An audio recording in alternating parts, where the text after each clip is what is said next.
하나님의 말씀을 나누고자 합니다. 성경 본문을 한번 보겠습니다. 사도행전 20장 22절에서 24절 말씀을 함께 우리가 한번 봉독하겠습니다. 시작. 보라, 이제 나는 성령에 매여 예루살렘으로 가는데 거기서 무슨 일을 당할지는 알지 못하노라. 오직 성령이 각 성에서 내게 증언하여 결박과 환난이 나를 기다린다 하시나, 내가 달려갈 길과 주 예수께 받은 사명 곧 하나님의 은혜의 복음을 증언하는 일을 마치려 하면은 나의 생명조차 조금도 귀한 것으로 여기지 아니하노라. 아멘. 우리 새로운 성전에서 이렇게 하나님 앞에 예배를 올릴 수 있게 되어서 너무 감사하고, 또 성전을 허락해 주신 우리 또 안목사님께도 또 깊은 감사를 드립니다. 본문의 그 시대적인 배경은 3차 전도 여행을 마치는 그 시점입니다. 바울은 수리아에 있는 그 안디옥 교회에서 출발해서 약 3년 정도 걸쳐서 전도 여행을 하고, 그리고 이제 밀레도에 도착한 그 상태에서 에베소에 있는 그 장로들을 불러서 고별 설교를 하는 그런 장면입니다. 이때 바울은 예루살렘에 들어간다고 말을 합니다. 바울은 3번에 걸쳐서 전도 여행을 하면서 수많은 이방인들에게 전도를 했어요. 그리고 교회를 세우고 또 제자를 삼고 여러 가지 그 귀한 사역들을 많이 했죠. 그럴 때마다 그곳에 있던 이방인들과 그리고 또 디아스포라 그 유대인들, 그 지역에 있던 유대인들에게 많은 핍박을 받았습니다. 자신들이 믿고 있는 유대교와 다르기 때문에 핍박을 많이 했던 것이죠. 그런 상황 가운데 있어서 어려움을 많이 겪고 또 핍박을 많이 받았는데도 그는 예루살렘에 들어가려고 했던 것입니다. 그런데 예루살렘 가는 건 대단히 위험한 상태가 되는 것이, 그들의 그 소문이 이미 예루살렘에 가 있었기 때문에 바울이 만약에 예루살렘에 들어가게 되면 굉장히 어려운 환난을 받을 수 있기 때문이었습니다. 그때 당시가 AD 53년경쯤이었습니다. 바울의 나이는 한 52세 정도로 추정이 됩니다. 죄송해요. 돋보기를 쓰니까 처음으로 한번 썼는데 앞이 안 보이니까 너무 어지럽습니다. 그래서 잠깐 이렇게 내리겠습니다. 이쪽은 봐야 되고 이렇게 하니까 너무 어렵습니다. 죄송합니다. 52세 정도로 추정이 되는데 1, 2차 전도여행을 했을 때 그때는 참 많은 사역들을 했죠. 약 한 5년에 걸쳐서 6,000km를 달리면서 선교를 했습니다. 전도여행을 했죠. 참 많은 일들이 있었죠. 그런데 갔다 와서 몇 달 되지도 않고 나서 다시 3차 전도여행을 떠난 것입니다. 이때는 한 3년에 걸쳐서 한 5,000km를 다니면서 먼저 전도했던, 또 먼저 제자를 훈련을 세웠던 제자들이나 교회들을 그 믿음을 든든하게 세우는 역할들을 하고 선교여행을 다녔습니다. 도대체 우리는 생각해 봅니다. 우리 바울은 어떤 믿음을 가졌길래 이렇게 참 힘있게 선교를 하고 하나님 일에 이렇게 충성을 다할 수 있었을까요? 과연 그가 받은 사명이 우리랑 뭐가 달랐길래 그는 이렇게 열심을 낼 수가 있었을까요?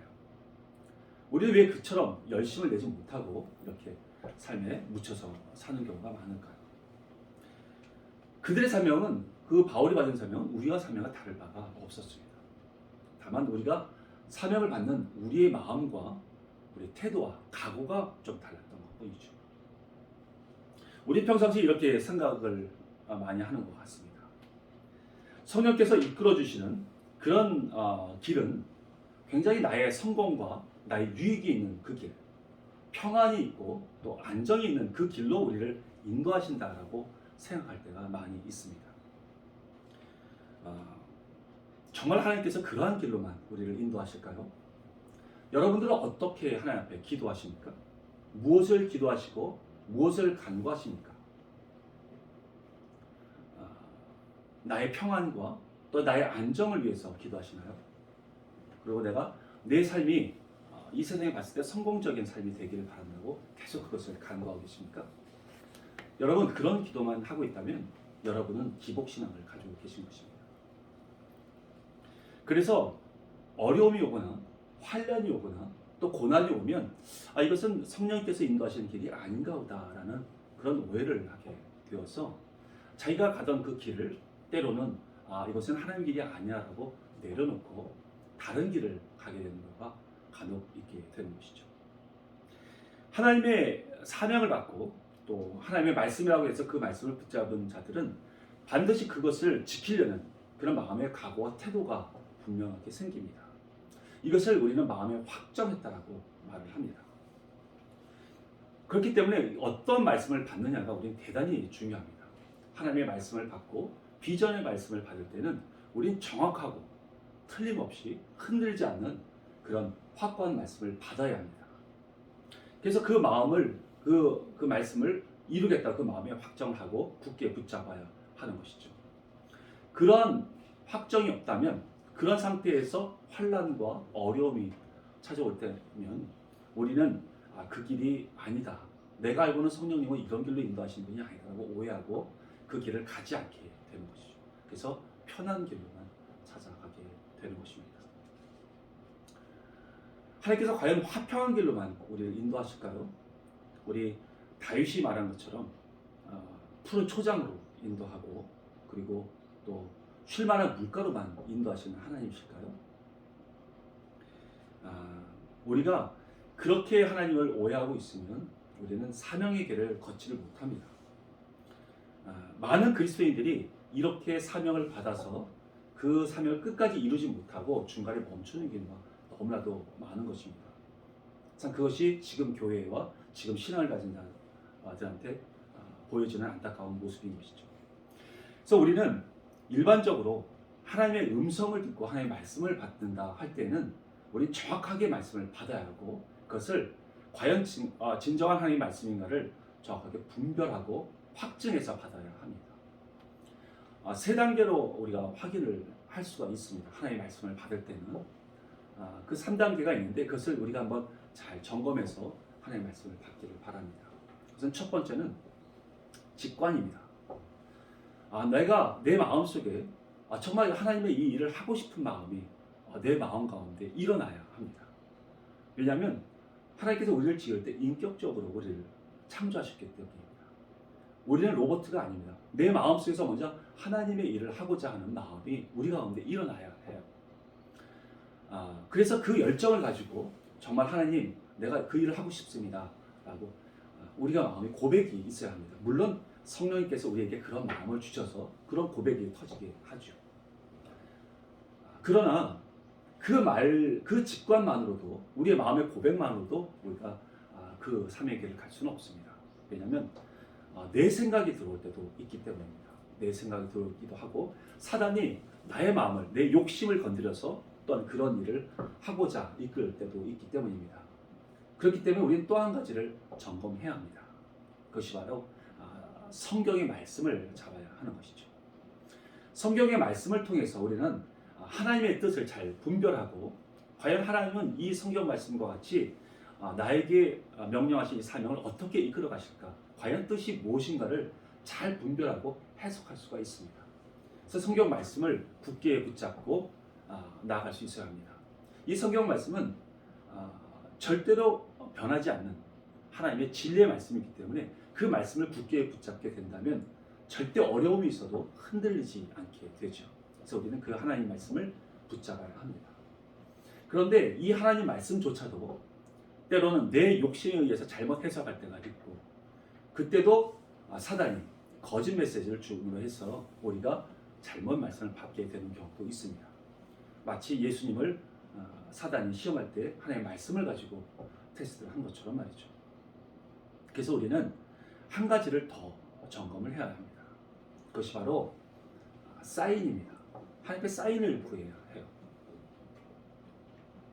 그래서 이런 사인을 구할 때 우리가 구할 때는 하나님의 그 형통함을 구해야 합니다. 우리가 사명의 길을 우리에게 제시해 주시고 그 길을 가라고 하고 말씀도 주셨어요.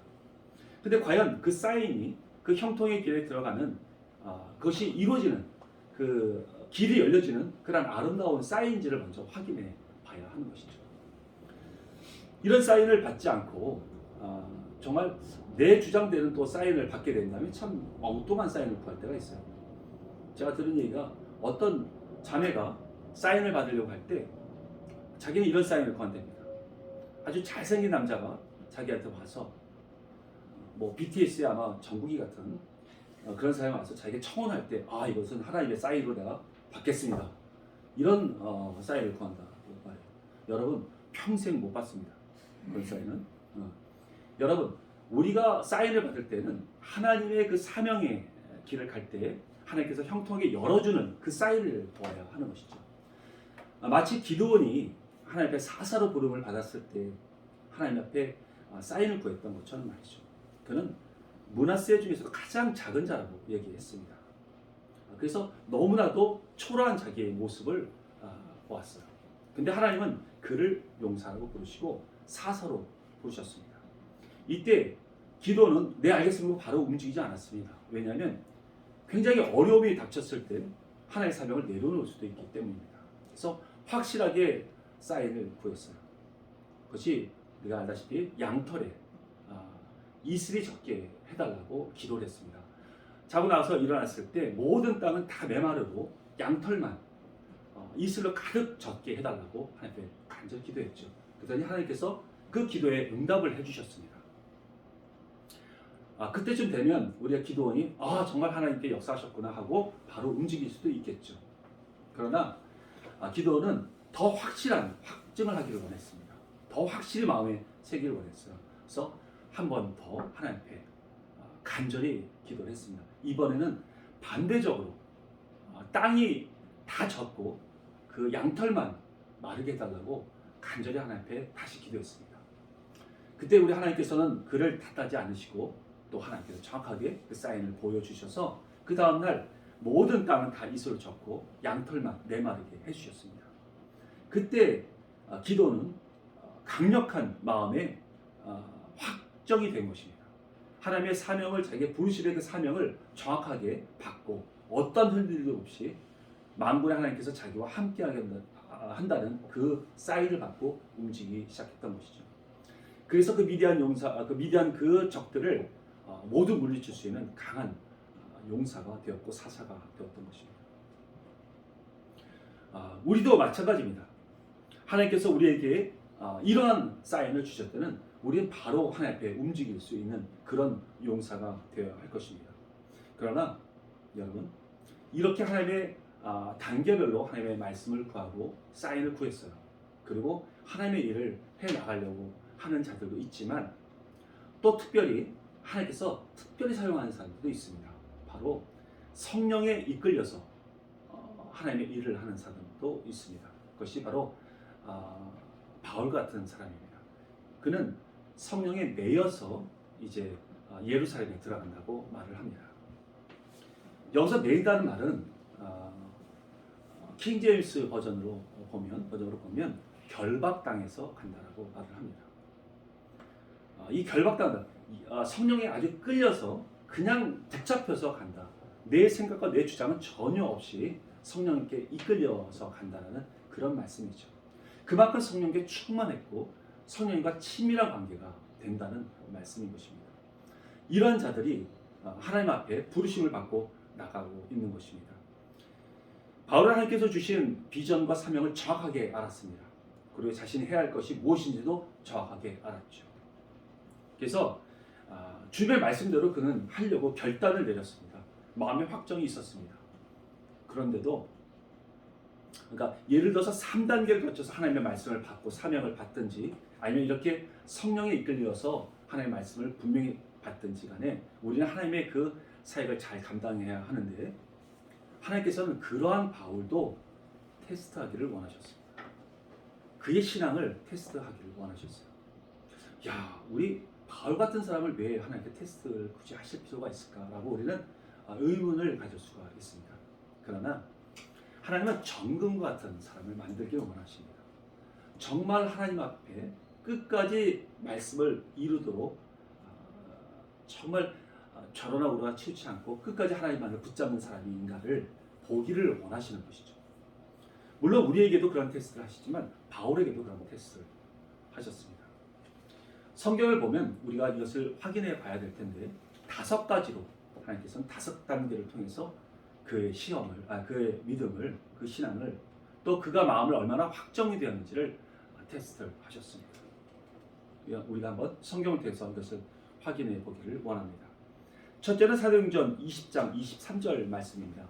본문에 여기 있죠. 23절 말씀입니다. 한번 같이 다시 한번 읽어볼까요? 시작. 오직 성령이 각 성에서 내게 증언하여 결박과 환난이 나를 기다린다 하시나. 아멘. 아멘. 바로 근심과 걱정입니다. 결박과 환난이 나를 기다린다라고 말을 합니다. 그것은 걱정과 근심거리가 우리 가운데 있다라는 것이죠. 그것으로 인해서 사명의 길을 가지 못하게 만듭니다. 우리가 이 걱정이라고 말하면 보통 우리의 생업이나 또 내가 사는 그 어떤 환경들, 안정감이 없는 것을 우리는 말할 수 있겠죠. 그러나 바울은 그런 것이 걱정이 되지 않았습니다. 그건 전혀 문제가 되지 않았습니다. 바울은 밀레도에서 도착한 이후에 다시는 못 볼 것 같다는 그런 마음으로 그 에베소에 있는 장로들을 불러서 유언적인 그런 말들을 했죠. 결박과 환난이 기다린다는 그 예루살렘으로 나는 가야 한다라고 말을 한 것입니다. 근데 워낙 힘든 고난과 어려움이 있을 거라는 그런 말이었어요. 그러니 그 함께 있던 장로들이 굉장히 많이 걱정을 했죠. 이 바울 사도는 우리가 생각할 때 참 그는 참 많은 고난을 받았다, 어려움을 많이 받았구나라고 우리는 생각합니다. 그래서 이제 예루살렘에 가서 결박과 환난을 받는 것쯤은 그냥 견뎌낼 수가 있는가 보다라고 생각할 수도 있습니다.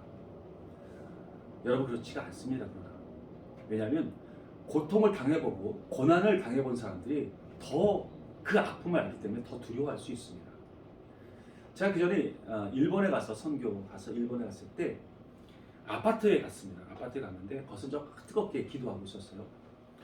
성령의 역사로 막 진동됐으면 참 좋겠는데 성령의 역사로 진동되는 게 아니라 지지도 진동이 막 일어났습니다. 그 진동, 나중에 알고 보니까 한 5.5의 진동이었대요. 지진이었대요. 근데 막 이렇게 흔들리더라고요. 저희는 되게 재밌었어요.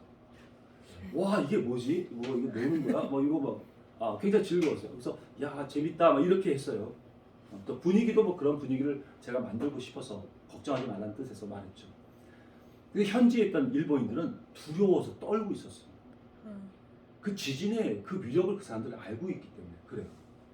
막 떨더라고요. 두려워하더라고요. 나중에 제가 굉장히 실수했다는 걸 느꼈죠. 이처럼 겪어본 사람들이 압니다. 그 고난을 겪어본 사람이 알아요. 바울은 그런 고난을 굉장히 많이 겪어봤습니다. 그래서 더 두려워할 수도 있습니다. 제가 그 전에 또 싱가포르에 가서 선교사하고 대화할 때가 있었는데 그 선교사가 하는 말씀이 여기서는 좀 주의할 것이 있는데 껌을 씹거나 침을 뱉어서는 절대 안 됩니다 라고 얘기를 해요. 그러면서 태형에 대해서, 싱가포르의 태형에 대해서 저에게 설명을 해주는 것입니다. 여기서는 껌을 뱉거나 또 침을 뱉거나 해서 뱉어서 걸리게 되면 잘못 살게 되면 태형이라는 형벌을 준답니다. 근데 그것이 굉장히 아프대요. 근데 5대 정도를 예를 들어서 줬다 그러면 그 성인이라 할 것도 상관없이, 성인이라도 할 것 없이 그냥 바지를 다 내려서 엉덩이를 맨살에다가 매를 아주 심하게 때린답니다. 어떻게 지금도 그런 형벌이 있는지 잘 모르겠어요. 근데 그게 너무 아프게 때려서 피부가 연약한 사람 그게 막 찢어지는 경우가 있는 거예요. 너무 아파서. 그러면 병원에 데려간답니다. 그래서 아주 친절하게 치료를 해줘요. 아주 거기가 싱가포르에 잘 살잖아요. 잘 치료해주고 아물게 해준답니다. 그리고 바로 또 태영장 가서 또 때립니다. 근데 또 터져. 그러면 또 병원에 와서 또 친절하게 치료해주고 이렇게 그걸 반복시키는 거예요. 그때 이 태형을 맞는 사람은 두려움에 떤답니다. 너무 아픈데 그 일주일의 기간 동안에 너무 힘든 거예요. 고쳐져도 가서 또 맞아야 되니까. 그래서 다시는 침을 안 뱉고 다시는 껌을 안 씹는다고 말을 합니다. 이처럼 고난을 당해본 사람들이 그 고통을 느끼게 돼요. 바울은 그러한 고난들을 참 많이 겪었습니다. 그래서 그는 오히려 두려움이 더 많았을 수도 있는 것입니다. 그가 받을 그 환난과 고난은 참 많았습니다. 우리가 한번 바울이 받았던 고난을 성경에서는 고린도후서 11장 23절 27절에 나와 있는데 제가 한번 간단하게 읽어보겠습니다. 그들이 그리스도인의 일꾼이냐 정신없는 말을 하거니와 나는 더욱 그러하도다. 내가 수고를 넘치도록 하고 옥에 갇히기도 하고 더 많이 하고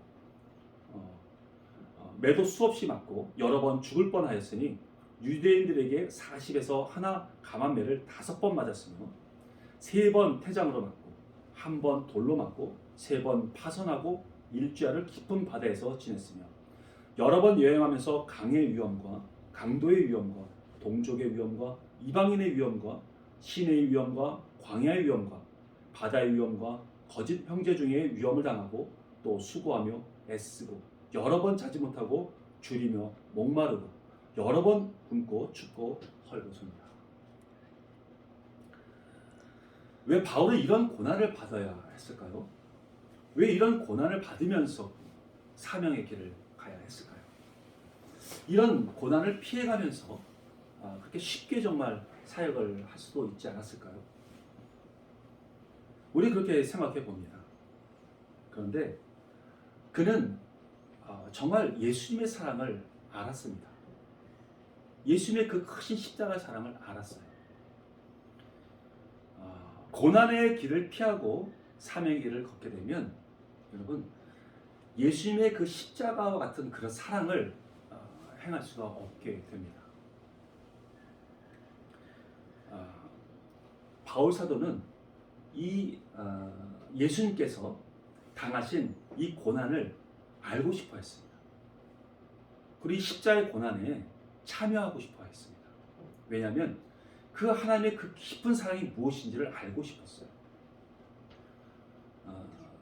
고난을 피해가면서 우리 예수님께서도 그 고난의 잔을 피하게 해달라고 말씀하셨지만 결국은 그 고난의 잔을 마신 것처럼 바울도 그 고난을 겪었을 때 우리의 진정한 고난을 겪어보신 우리 예수님께서 우리를 더 사랑하셨던 것처럼 우리 예수님은 십자가를 죽으시면서 만약에 그분이 속죄제로만 오셨다면 십자가 달려 죽으시면 되는 거였습니다. 근데 왜 그 과정 가운데서 채찍을 맞으시고 핍박을 받으시고 또 그리고 주먹으로 얼굴을 맞고 또 침을 받고 이렇게 수없는 모멸과 또 멸시를 당하셨을까요? 그것을 당함으로 해서 그분이 채찍을 맞으면서 우리가 나음을 입은 것처럼 그분은 이 인간의 죄에 대한 그 고난을 다 겪고 싶었던 거예요. 우리의 아픔을 겪고 싶으셨던 거예요. 우리의 고난을 알고 싶으셨던 거예요. 다 겪으신 것입니다. 우리 예수님께서 그러하셨습니다. 우리의 연약함을 다 그분은 체험하셨어요. 그 고통을 가지면서 우리를 사랑하시면서 십자가로 섬기신 것입니다. 그러한 사랑을 우리 바울은 알고 싶었던 거예요. 그래서 빌립보서 3장 10절에 보면은 주님의 고난에 나는 참여하기를 원한다라고 말을 합니다. 바울이 바로 그랬습니다. 예수님의 그 사랑을 겪고 그러므로 해서 예수님께서 우리를 얼마나 사랑하셨는지를 그는 경험하고 싶었던 것입니다. 우리도 그 어려움과 우리가 사명의 길을 갈 때 하나님께서는 어려움과 고난을 우리에게 주십니다. 왜냐하면 우리가 그것을 통해서 더 성숙해지고 하나님의 더 깊은 곳에 우리는 들어갈 수가 있게 돼요. 하나님의 깊은 사랑을 우리는 알게 됩니다. 그런데 우리는 그것을 피하게 되죠. 그리고 피해서 사역을 하려고 합니다. 그러다 보면 하나님의 그 깊은 곳까지 성장할 수가 없게 되는 것입니다. 우리는 이 바울과 같은 이런 각오로 사명을 이룰 수 있는 사람이 되어야 할 것입니다. 하나님께서는 이러한 바울에게 또 두 번째 테스트를 하십니다. 사도행전 20장 36절에서 37절 말씀입니다. 함께 읽어보겠습니다. 시작. 이 말을 한 후 무릎을 꿇고 그 모든 사람들과 함께 기도하니 다 크게 울며 바울의 목을 안고 입을 맞추고. 두 번째는 바로 우리 감정에 호소를 합니다. 사명의 길을 갈 때 감정으로 우리를 호소합니다. 눈물을 흘리고 또 그것을 가지 못하게 막는 경우가 있죠. 바울에게 이 에베소 교회는 굉장히 큰 의미가 있었습니다. 참 여기서 오랫동안 바울은 사역을 했어요. 3년간 쉬지 않고 각 사람들을 또 제자 삼아주고 교회를 세우고 또 말씀을 양육을 했습니다. 사도행전 19장 20장을 보면 거의가 다 에베소 교회 얘기입니다. 거기는 에베소 교회들은 이제 하나님의 은혜로 또 성령이 임하기도 하고 방언이 터지고 그리고 예언도 막 터지기도 했습니다. 귀신이 떠나가는 역사가 있었고요. 바울의 손수건만 그 귀신 들린 자에게 얹히기만 해도 귀신이 떠나가는 역사가 일어났습니다. 수많은 사람들이 회개가 일어났고 마술을 행했던 사람들은 그 마술책들을 다 모아놓고 불을 태워버리고 회개했습니다. 그 마술책이 얼마나 많은 양인지 은 5만이라고 말을 합니다. 이것은 1년 일반 한 사람의 봉급을 봤을 때는 135년치라고 말을 합니다. 우리가 연봉도 한 3천만 원을 봤을 때는 한 40억 이상 될 수 있는 그런 큰 돈입니다. 그것을 그냥 불로 다 태워버렸어요. 그 정도로 그곳엔 회개가 넘치고 또 이 바울의 애주쟁자가 아끼던 그 지역이었습니다. 에베소고 교회였습니다. 그곳에 있는 장로가 와서 함께했던 그 장로가 와서 눈물을 흘리면서 가로막고 있는 것입니다. 가지 말라고 하는 것이죠. 우리 마음을 어렵게 만들고 있는 것입니다. 그때도 바울 사도는 흔들리지 않았습니다. 여러분도 마찬가지죠. 우리도 마찬가지죠. 우리가 사명의 길을 가려고 할 때 가까운 사람들이 우리의 감정을 건들 수 있습니다. 우리 사랑하는 부모님들이 야, 꼭 그렇게까지 신앙생활을 해야 되니? 라고 말할 수도 있고요.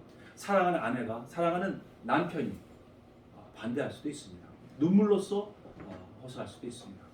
여러분, 그래도 그것을 굳게 하나님의 말씀을 붙잡고 나갈 수 있겠습니다.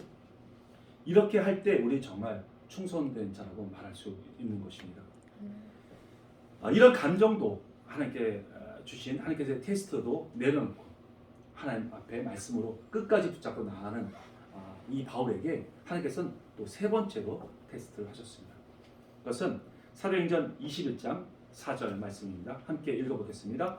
시작. 제자들을 찾아 거기서 이래를 머물더니 그 제자들이 성령의 감동으로 바울더러 예루살렘에 들어가지 말라 하더라. 여기는 지금 밀레도를 떠나서 예루살렘 가는 길에 있는 두로에 간 지역이었습니다. 두로였습니다. 거기는 이 바울의 제자들이 있었던 곳이었습니다. 그 제자들은 한솥밥을 먹으면서 동고동락하면서 하나님의 말씀을 실제로 지키면서 예수화할 수 있는 그런 제자들이었습니다.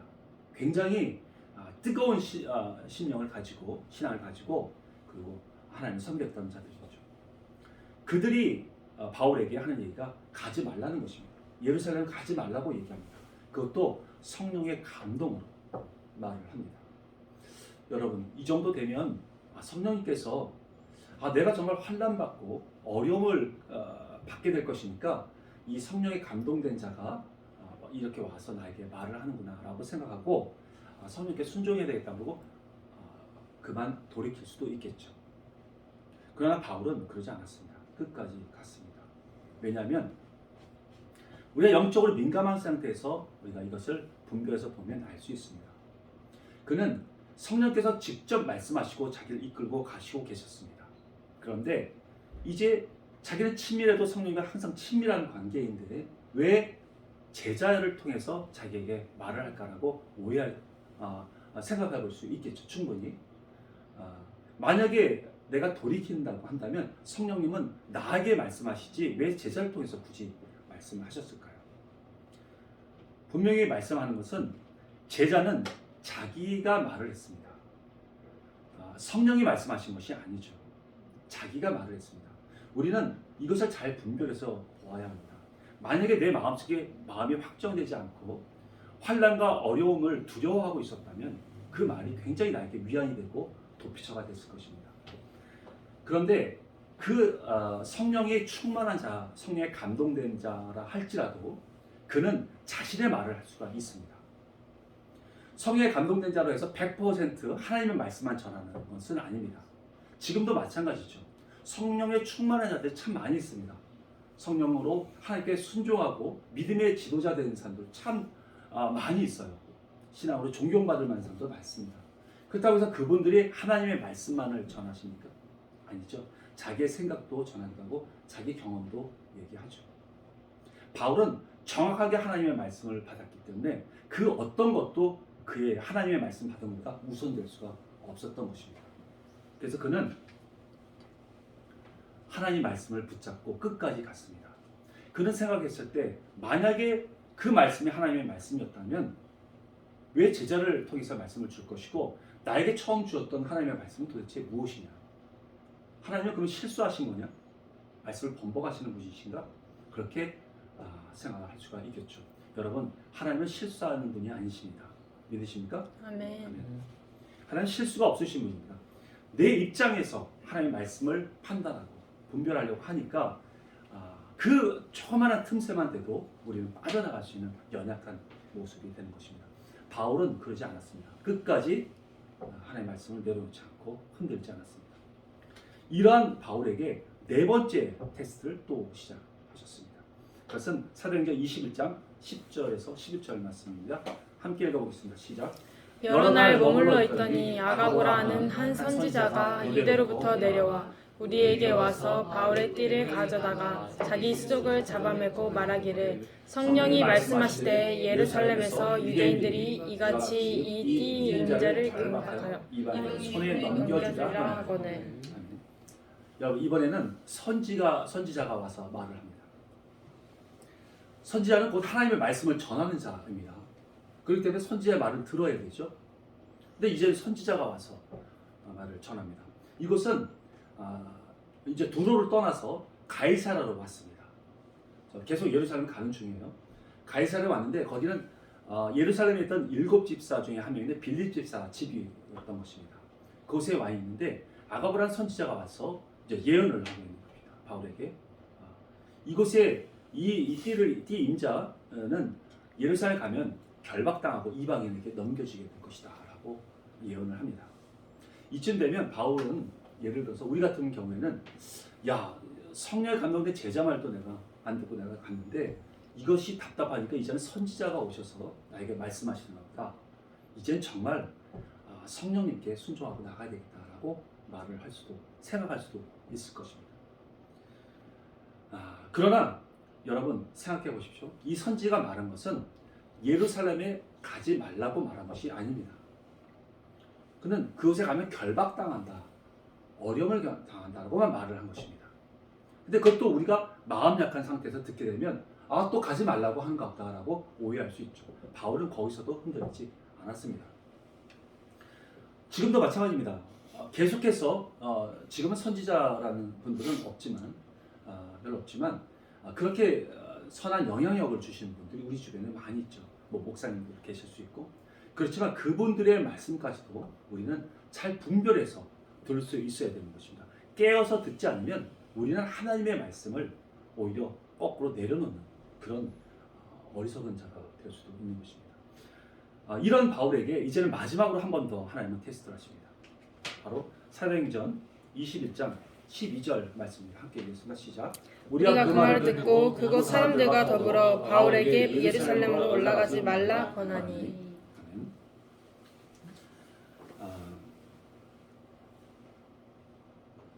이번에는 모든 사람들이 예루살렘 가지 말라고 권하고 있습니다. 그것도 울면서 권합니다. 정말 대단하죠? 이 정도 되면 그냥 알았어. 내가 더 이상은 이제 안 되겠어. 그리고 내가 성령님께 순종할 거야 라고 말할 수 있습니다. 거기에 모인 사람은 어떤 사람이냐면 빌립 7 집사함이 유명한 겁니다. 대단한 인물이었죠. 7 집사함이 빌립. 그 딸이 4명이 있는데 다 예언하는 사람들이에요. 그 딸들이 다 있었습니다. 그곳에 선지자도 있었습니다. 거기에 바울과 동행했던 사람들인데 그 중에서 누가도 있었어요. 사도행전 쓴 사람 누가도 있었고요. 그 동행사 모두가 바울에게 가지 말라고 말을 하고 있습니다. 여러분 이쯤 되면 그것도 울면서 간절히 매달리고 있습니다. 그 정도 되면 여러분 선지자도 말하고 여러 가지 성령에 감동된 자를 얘기하고 다 말하고 있는데 이쯤 되면 이제 그만 성령님께 내 이 고집을 좀 내려놓고 순종하자라고 생각할 수 있지 않겠습니까? 바울은 그래도 아니었습니다. 왜? 하나님 말씀, 작은 신음과 같은 하나님의 말씀일지라도 하나님의 말씀이 더 컸던 것이죠. 아무리 신학의 위인들 같은 사람들이 수없이 많이 있어도 그들의 말보다는 하나님 말씀이 우선에 있다는 것을 그는 압니다. 하나님께 직접 내려와서 자기에게 말씀하지 않는 이상 첫 번째 받았던 말씀을 절대 내려놓지 않았던 것입니다. 여러분, 그만큼 그는 그 마음속에 하나님의 말씀이 확증되었던 것입니다. 그를 주장할 수 있는 것은 오직 성령님밖에 없었습니다.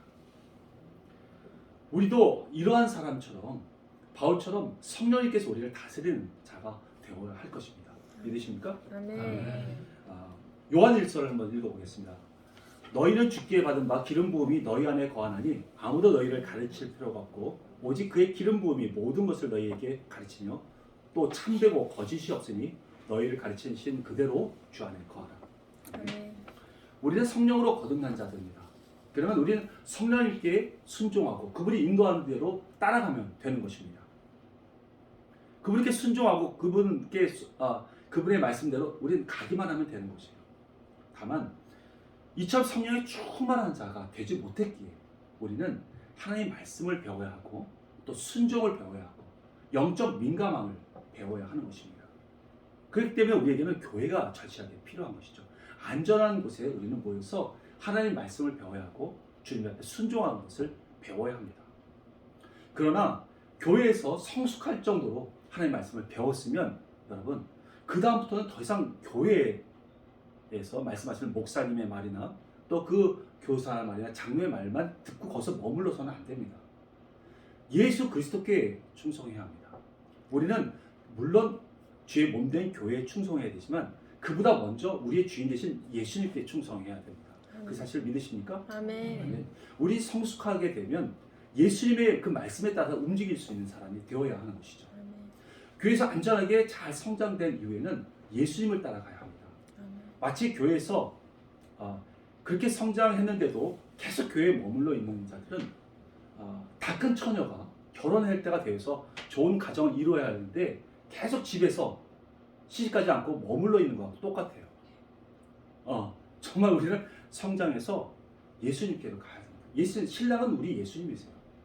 우리는 더 이상 천주교처럼 사람을 통해서 예수님을 만나고 하나님을 만나는 자가 아닙니다. 우리는 왕같은 제사장들이에요. 하나님 직접적으로 만날 수 있습니다. 아멘. 하나님께서 원하는 데서 우리는 움직일 수 있는 사람이 되어야 돼요.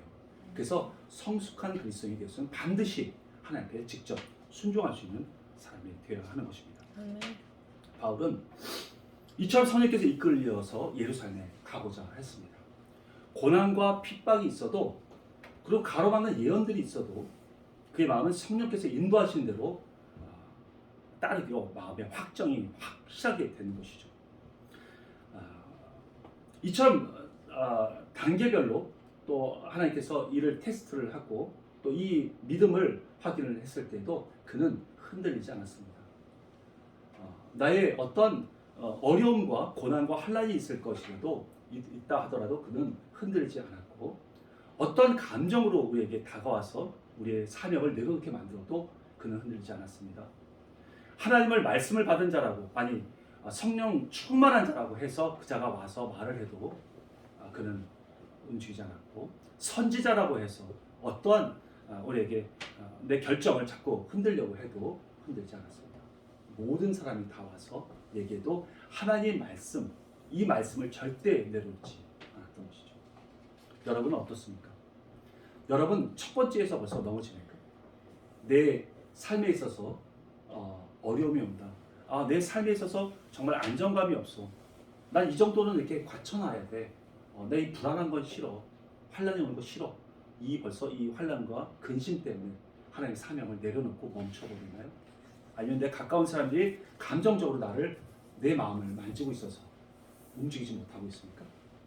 이런 사람들은 세 번째, 네 번째, 다섯 번째 테스트도 오지도 않습니다. 여러분 그런 사람이 되고 싶습니까? 여러분 바울 같은 이런 테스트 받는 것이 얼마나 기쁜지 아십니까? 정금처럼 하나님께서 다루고 계시는 것을 우리는 기뻐하고 부러워해야 합니다. 여러분 부러워하십니까? 아멘? 아멘. 아멘. 정말 부럽습니다. 그렇습니다. 여러분, 만약에 우리가 아직도 비전과 사명에 대한 유혹을 받고 있다면 우리는 우리의 신앙을 한번 점검해 봐야 합니다. 우리의 사명의 길은 평안과 또 안정감과 또 즐거움이 가득한 그런 꽃길은 아닙니다. 닥쳐질 고난과 어려움이 부담이 돼서 사명의 길을 가기를 부담스러워 하시나요? 이런 마음이 계속 있는 한 우리는 계속해서 이런 유혹을 받게 될 거고 어려움을 받게 될 것입니다. 그래서 사명의 길을 걷기가 굉장히 어렵습니다. 마치 에덴 동산에서 아담과 하와가 선악과를 따먹지 말라고 하나님께서 말씀하신 것을 내 마음에서 확정하지 않았기 때문에 그렇게 흔들렸기 때문에 사단이 바로 들어오면 넘어지는 것처럼 말이죠. 우리 속에는 먼저 확정이 되어 있어야 합니다. 여러분, 여러분께서 주신 하나님의 사명은 무엇입니까? 어떠한 사명을 받으셨습니까? 정말 엄청난 사명을 받으셨습니까? 아니면 아직은 내가 사명을 못 받은 것 같습니다. 내가 준비가 덜 됐고 내가 아직 부족해서 사명을 못 받았다고 생각을 하십니까? 여러분, 그렇지 않습니다. 여러분 이미 사명을 다 받으셨습니다. 여러분께서 예수님을 믿으시고 그리고 거듭난 이후에 성경책을 보는 순간 그 성경 안에는 여러분의 모든 비전과 또 여러분에 대한 모든 계획과 사명이 그 안에 다 기록되어 있습니다. 그리고 여러분에게 성령께서는 끊임없이 말씀해 주시고 깨닫게 해주고 계시죠. 다만 내가 아직 내 마음에 그것이 마음에 들지 않고 그리고 내 생각과는 좀 다르다고 해서 내가 그것을 붙잡지 않았기 때문에 못 받은 것입니다. 여러분, 지금도 하나님께서는 계속 우리에게 말씀해 주십니다. 그리고 그 사명의 길을 가라고 우리에게 계속 인도하시고 알려주시죠. 우리는 다양한 그 이유를 대면서 가지 않으려고 합니다. 이 세상의 성공과 또 삶의 안정감을 누리기 위해서 좀 더 여기 있어야 된다고 하면서 가지 않습니다. 그 사명의 길을 걷지 않으려고 하죠. 여러분, 우리는 빛의 자녀입니다. 우리 빛의 자녀이기 때문에 어둠으로 가야 합니다. 어둠을 비춰야 합니다. 어둠은 환란이 있고 어려움이 있는 곳입니다. 그리고 가난하고 소외된 자들이 있는 곳이죠. 불편하고 좀 어려운 것들이 많이 있는 곳이 어둠입니다. 우리가 그곳에 가서 예수님의 빛을 비춰주고 또 예수님의 사랑을 그들에게 전해줄 때 우리 빛의 삶을 살게 되는 것입니다. 마치 등대가 낮에는 아무 소용이 없지만 밤에는 그 어두운 곳에서는 안전하게 배가 들어올 수 있도록 그 확실한 그 역할을 감당해 주는 것처럼 말이죠. 우리 바로 빛의 자녀들인 것입니다. 여러분, 말씀을 마칩니다. 오늘 말씀드린 말씀 중에서 한 가지만은 기억해 주십시오. 그것은 하나님께서 내게 주신 비전, 말씀, 사명의 말씀, 이러한 하나님의 말씀은 절대 내려놓지 마십시오. 어떤 경우가 있어도 그걸 끝까지 붙잡으십시오. 그래서 그 말씀을 이루는 자가 되어야 합니다. 내가 눈으로 보고 내가 손으로 이렇게 만지는 그 상태까지 그 말씀을 내려놓으면 안 됩니다. 그것을 내려놓는 사람들이 너무 많다 보니까 지금 이 하나님의 사명이 이루어지지 않는 이러한 지금의 이 신앙의 삶이 되고 말았습니다.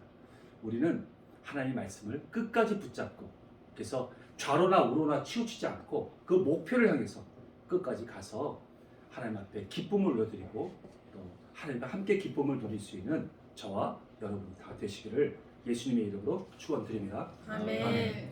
기도하겠습니다.